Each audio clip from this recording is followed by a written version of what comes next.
ഞങ്ങളുടെ ചാനലിലേക്ക് സ്വാഗതം. മാറ്റമില്ലാതെ ഒന്നും നിലനിൽക്കില്ല. ബുദ്ധൻ. കേരളത്തിന്റെ തീരത്തെ ഒരു ചെറിയ ഗ്രാമത്തിൽ കരിമ്പനയുടെ നിഴലിൽ കിടന്നുറങ്ങുന്ന കടയ്ക്കാവിളയിൽ കഥ തുടങ്ങുന്നു. അവിടെ പുഴയും കാടും കടലും കൈകോർത്തു പിടിച്ചു കിടക്കുന്ന മണ്ണിൽ ജീവിതം നദിയുടെ ഒഴുക്കിനെപ്പോലെ നിരന്തരം മാറിവരുന്ന ഒന്നാണ്.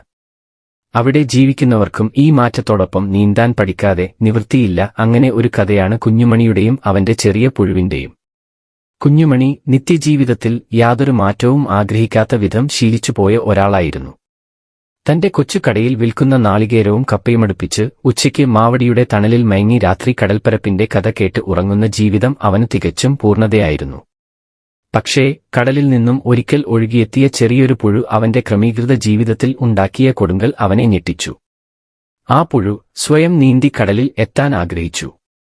കടയ്ക്കാവിളിലെ പുഴയിലൂടെ കാടുപിടിച്ചു കയറി പാറകൾ ചാടിവീഴ്ന്ന് തന്റെ ലക്ഷ്യത്തിലേക്ക് നീങ്ങി. കുഞ്ഞുമണി ആദ്യം പുഴുവിന്റെ ഈ ഭ്രാന്തിനെ പരിഹസിച്ചു. പക്ഷേ കൊച്ചു ജീവി തളരാതെ നീന്തിയതും വെല്ലുവിളികളെ അതിജീവിച്ചതും മണിയുടെ കണ്ണു തുറപ്പിച്ചു. അവൻ സ്വയം ഒരു ചോദ്യം ചോദിച്ചു: താൻ എന്തിനാണ് മാറ്റത്തെ ഭയപ്പെടുന്നത്? പുഴുവിനെ സഹായിക്കാൻ തീരുമാനിച്ച മണി തന്റെ സുഖകരമായ ക്രമം ഉപേക്ഷിച്ച് പുതിയ വഴികളിലേക്ക് കടന്നു. അവൻ പുഴുവിനെ കാടിന്റെ ഇരുൾ സഞ്ചരിച്ച് നയിച്ചു, പാറകൾ തള്ളിമാറ്റി പാത വെട്ടി, കാട്ടുമൃഗങ്ങളിൽ നിന്നും രക്ഷിച്ചു. യാത്രയിൽ മണി പുതിയ കാഴ്ചകൾ കണ്ടു, പുതിയ ശബ്ദങ്ങൾ കേട്ടു, പുതിയ പാഠങ്ങൾ പഠിച്ചു. പുഴു മാത്രമല്ല, താനും ഒരു യാത്രയുടെ ഭാഗമാണെന്ന് അവൻ തിരിച്ചറിഞ്ഞു. ഒടുവിൽ പുഴു കടലിൽ എത്തിയപ്പോൾ മണിയുടെ സന്തോഷത്തിന് അതിരില്ലായിരുന്നു. തന്റെ ഭയങ്ങളെ മറികടന്ന് പുതിയ അനുഭവങ്ങളിലേക്ക് ചുവടുവച്ചതുകൊണ്ട് തന്റെ ലോകം എത്രമാത്രം വിസ്തൃതമായെന്ന് അവൻ മനസ്സിലാക്കി. ജയ് ഹിന്ദ്. നിങ്ങളുടെ സമയത്തിനും ശ്രദ്ധയ്ക്കും നന്ദി.